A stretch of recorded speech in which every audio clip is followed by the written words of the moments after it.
सरकार के चमचों से कोई उम्मीद नहीं रुचि हमारे को ये चमचे बने हुए इतना कहते हैं वो फेयर चुनाव हो रहा है, ये कोई फेयर चुनाव हो रहा है लीगल ऑब्जेक्शन करना सरकार के दबाव के अंदर। यार सबसे मोटी बात है बिना फैसला दिखाकर स्वयं खड़ा बंदा बोल नहीं सकता, बोल नहीं कर सकते हैं कैसे कर दी गई चीज को लीगल आपत्ति हमारी भी कह रही हूँ कॉपी दो बार को पहले कॉपी देखे उसके इनके आगे अकेले थोड़ी है, इनके आगे आका भी है और कोर्ट से बाहर आना है, कोर्ट नहीं है आज कोर्ट नहीं है, कोर्ट नहीं। श्रवण टोनी जी के का प्रॉपर्टी है और जो शपथ पत्र दिया गया है वो शपथ पत्र दीजिए तो शपथ पत्र हाँ वो ले लिया था बीच में ले लिया था। ये जो शपथ पत्र है इस शपथ पत्र में इस प्रॉपर्टी का कहीं हवाला नहीं है, कहीं पर भी हवाला नहीं है, इसलिए हम मुकदमा दर्ज कराएंगे। इस डॉक्यूमेंट के खिलाफ हम मुकदमा दर्ज कराएंगे कि शपथ पत्र दिया है उस शपथ पत्र में इस प्रॉपर्टी का कहीं पर भी हवाला नहीं है। और यही ऑब्जेक्शन हमने किया था कि आय से अधिक संपत्ति इनके पास है, उस संपत्ति का पूरा विवरण इन्होंने नहीं दिया इस शपथ पत्र में, और पूरा विवरण नहीं देने के कारण से ही हम इसको आपत्ति हमारे कार्यकर्ताओं द्वारा लगाई गई थी और आपत्ति लगा करके हमने कहा था कि इसमें आपने ये प्रॉपर्टी का विवरण नहीं दिया, जो 78 लाख रुपए की प्रॉपर्टी आपने बेची उसका विवरण नहीं दिया है, उसका विवरण देना चाहिए था, इसलिए शपथ पत्र गलत है। तो शपथ पत्र गलत के आधार पर इसको खारिज किया जाना चाहिए, शपथ पत्र गलत है इसके आधार पर इसको खारिज किया जाना चाहिए, ये हमारा निवेदन था और इसीलिए हमने आपत्ति लगाई थी।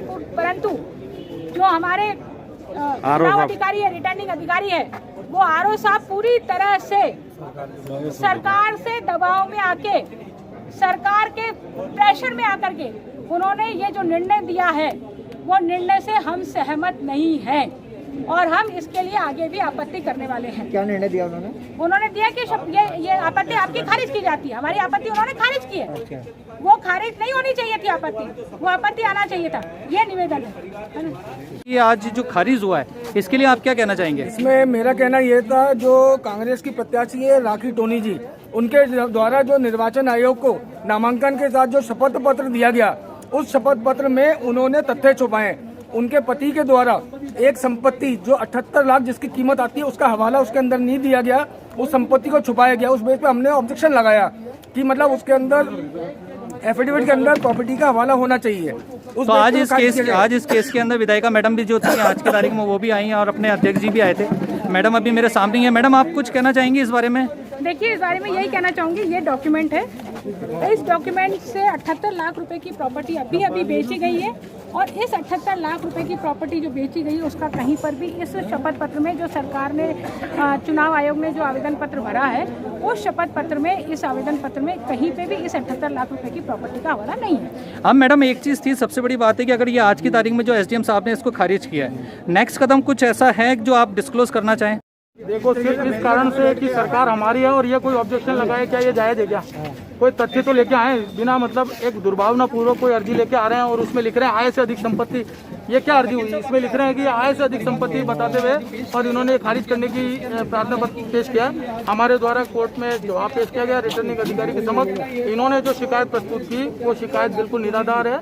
इन्होंने जो शिकायत प्रस्तुत की उसमें यह बताया कि आय से अधिक का इन्होंने जो जमीनें या जो भी उसका भी हवाला नहीं दिया। इन्होंने कहा कि आय संबंधी जानकारी छुपाई गई है।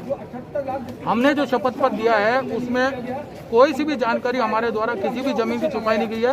एक एक जमीन, एक एक हमारी चल अचल संपत्ति की जानकारी हमने कोर्ट को उपलब्ध कराई है। अगर इनको ऐसी कोई रजिस्ट्री मिलती है तो लेके आए, हम क्या कह रहे हैं, इसके लिए तो खारिज होना ही चाहिए। कोई रजिस्ट्री अभी निर्णय क्या रहा है?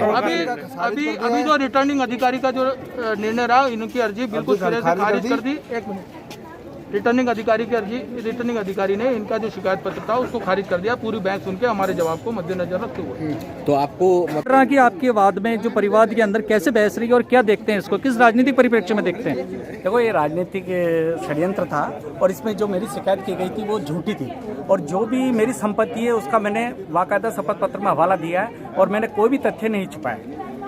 पर जो इन्होंने तथ्य दिए थे उसके बारे में जो आपने प्रूफ दिया वो सीधी सी बात है कि आज मजिस्ट्रेट साहब ने उसको खारिज कर दिया, सिरे से खारिज कर दिया। अच्छी बहस भी हुई, पर उसके अंदर ऐसे क्या दस्तावेज दी थी जिसकी वजह से ही ऑब्जेक्शन बना?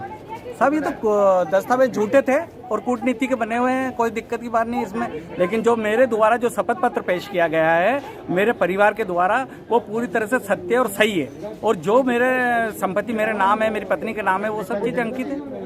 ठीक है, ठीक।